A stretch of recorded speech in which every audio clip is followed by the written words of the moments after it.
Nais ni Baguio City Mayor Benjamin Magalong na buwagin ang lahat ng uri ng illegal gambling sa lungsod at hindi lamang ang mga Philippine Offshore Gaming Operator o POGO.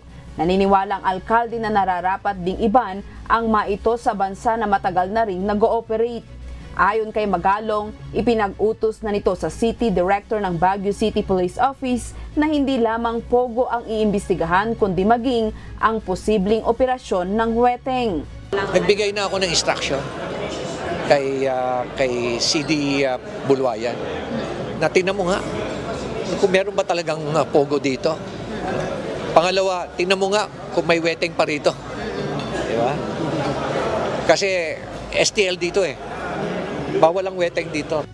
Inutos ni Magalong sa Baguio City Police Office na paigtingin nito ang kampanya laban sa iligal na sugal sa mga barangay sa lungsod. At kung sakasakali man na ipo-force nila yung issue at magtatayo sila rito, ay totally talaga, paparade ko talaga yan. Sinabi pa ng alkalde na STL lamang dapat ang legal na nag-ooperate sa lungsod. Ay talagang STL lang talaga dapat ang legal. Kasi ang laki ng naitutulong yan eh. Yung PCSO, ang laki na naitutulong yan pagdating sa social services. Malaki. Yung mga sa araw-araw ba naman na mga taong nangangailangan ng financial assistance para sa health, medical, ang dami niyan.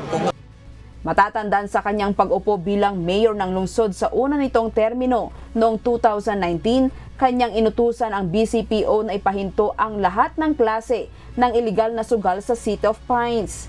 Bunsod na rin ito sa mga natatanggap na reklamo ni Mayor Magalong tungkol sa di umano'y mga iligal na pasugalan na nag-ooperate sa lungsod. Kabilang sa mga ibinigay na command ng alkalde sa Baguio City Police ang zero tolerance to illegal gambling activities.